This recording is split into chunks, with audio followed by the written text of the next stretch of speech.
बिस्मिल्लाहिर्रहमानिर्रहीम Budgam media room viewers زي ما سان ناظرین څنګه تاسو په علم کې دا یا به تاسو پته لګي چې د ان ایچ په وجه باندې کې د چې دی هغه په ما باندې کې فایار کړ او بطور یو صحافي دی پاره داسې فایار شي هغه د اعزاز خبره بلکې دی فیډ کې چې کله مونږ یو نو داسې قسم لا داسې ناشنا خبره نه داسې قسم لا فیک او جعلي فایار شي هغه کې 2018 نه واخله تر 2022 پورې د سی پی چې کومه منصوبه وه او پډرام کې چې کله د لینډ اکوزیشن کله چې د سی پی کومه ځمکه لاړه دغه متعلق تاسو به کتلی په سوشل میډیا باندې کې هم په پرنټ میډیا په الکترونیک میډیا په هر فورم باندې کې د متاثرینو حق لپاره ما आवाज اوچت کړی دی او مختلف وختونو کې مختلف ذرایعو باندې کې د مختلف قوتونو د طرف نه زما د دباولو کوشش یې دی ایون درې پورې چې دا هم رمضان مبارک میاشت ده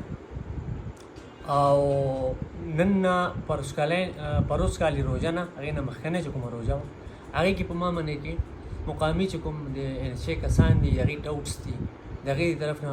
حمله چې ده په ما باندې کې شوې وه پیسې ورکړل شوې وې زما د سر بهرحال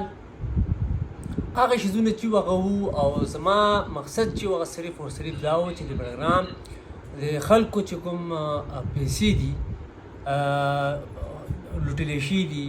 په غلطو طریقو یې راوښکي دي هغه پیسې چې دي هغه د خلکو ته واپس میلاو شي چا چې دا پیسې اخیستې دي په فیک طریقې سره په فیک اکاونټونو د مړو په نومونو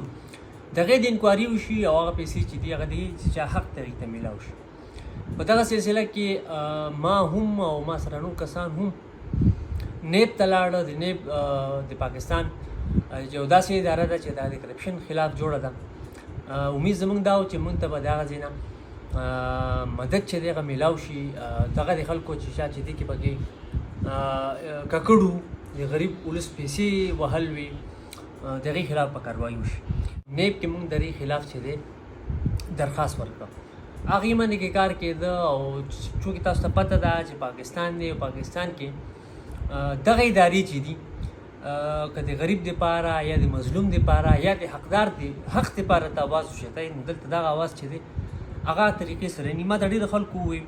قابله خلکو ووایي مشرانو ووایي سیاسي مشرانو ووایي چې انسان ځان ستړی کوي څه د کېدو واله نه دي او دا هغه خلک دی چې دا اپروچیبل دي دو پیسې ورکړي دو هغه شی چې دی هغه الټه کوي ما نه منله او هغه شانې کې وشوه ما منې کې هغه اف آی آر چې دی هغه په ما منې کې بجای چې د هغه خلکو شی وي په ما منې کې وشو بهرحال دا دغې یو حصه ده خو دا اف آی آر به خامخه کېدو او زه شکر په دې وباسم چې څه د تیسو مړی چې دی هغې رمنې کې نه دی راړولی یا بل داسې یو دغې رمنې کې نه دی کړی نو اف آی آر دی هغې کې پکې دا موږ باندې کې دا الزام دی چې دو په غلط طریقو سره د نشې وانه د پیسو اغستو ډیمانډ کړ دی یا چیکونه اغستې دي نو زه برملا ویم چونکې زما میډیا سره تعلق دی او ورځ شپه موږ د غریب ولس خبره کوو د انصاف خبره کوو د قانون خبره کوو د کرپشن خلاف خبره کوو نو زه برملا ویم چې زما متعلق ان ایچ ای سره یا نیب سره یا بل یو ادارې سره د کرپشن حوالې سره څه قسم ایویډنس یا ما جانې ډیمانډس کړي یا د پیسو خرد برد کې زه ملوث یم نو بېشکه هغه شی چې دی هغه د په میډیا راړي پاتې شله د نیب خبره نو نیب چې کوم مقصد دپاره جوړ دی هغه مقصد چې دی هغه د خلکو ته انصاف نه میلاویږي زما خلاف چې کوم دو زما په شخصیت باندې کې زما په عزت باندې کې هغه د حملې کوشش کړ دی انشاءالله العزیز زه به د هغې خلاف پاکستان کې نورې هم ادارې شته انصاف غټه اداره ده زه به سپریم کورټ های کورټ زه به دا چې دی هلته هم چیلنج کوم هلته به هم ځم تاسو خلکو ته زما دا یو خواست دی چونکې په سوشل میډیا باندې کې دا یو کمپین شروع دی لګیا دی خلک څوک په څه وایي څوک په څه وایي نو زما چې کوم یاران دي دوستان دي کوم ما خوښوي کوم ما لایک کوي کوم زما ریپورټینګ ګوري نو هغه خلکو په ذهنونو کې به مختلف قسم له شکوک شوبات جنم اغستی نو ما دا خبره دا ویډیو میسج ما صرف د هغې دپاره وکړو چې داسې څه قسم له خبرې نشتي او زه انشاءالله العزیز ما د غریب اواز مخکې هم اوچت کړ دی زه به بیا هم اوچت کوم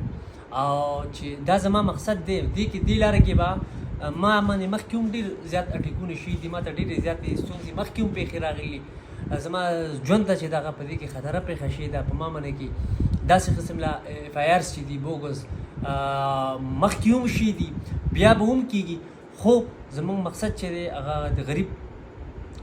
دپاره دی د غریب د حق دپاره دی او د انصاف دپاره دی د کرپشن خلاف دی نو انشاءالله العزیز دا میشن چې دی دا سلسله چې ده دا به دا شانې کې جاري ساري د ان ایچ اے چې کوم راشیان دي زما د رپورټینګ د وجې نه بډرام کې چې کوم ال ای سی لینډ اکوزیشن افیسر هغه کله چې ما رپورټینګ وکړو او کوم شیزونه مو ورکړه نو هغه ستاسو په دعا سره هغه د قانون په گرفت کې دی اف آی اے او نورو انټیلیجنس ادارو هغه سړی چې دی هغه اوچت کړ دی هغه د هغې په تحویل کې دی هغو نه ریکارډ اخیستی دی د هغو خلاف ګیره چې دا ډېره زیاته چې دی هغه تنګه شوې ده دا زما خلاف چې کوم اف آی آر دی دا د هغې یو کړی ده دا د هغې کیس کمزورولو دپاره یا هغو خپل بدل اغوستو دپاره ما سره یې دا هتکنډه کړې ده نو انشاءالله العزیز دغه کوم خلک چې دی د بډرام حق چې چا لوټل دی ما دا اواز مخکې هم پورته کړی زه به بیا هم پورته کوم او دا کیس چې دی انشاءالله العزیز دا به منطقي انجام ته موږ رسو او دا به فار د فیوچر دپاره به دا نور دپاره عبرت جوړېږي انشاءالله العزیز خلک به ګوري نور ادارو والا او د کرپشن نه به پس ته باز راځي لکه څنګه چې درې چې کوم ذمه دارانو دا لاړ جیلونو کې پراته دي او ان قریب کوم چې پاتې دي بډرام کې دي دا کوم ټاوټس دي کوم هغوی دپاره کار کو هغه خلک به ورسره هم جیلونو ته ځي کله چې دا خلک جیلونو ته لاړ زما دا امید دی د رب نه چې انشاءالله العزیز که بډرام کې بیا څوک کرپشن کوي هم نو سوچ سمج سره به کوي نو ما له رګه اجازت د خدای په لوی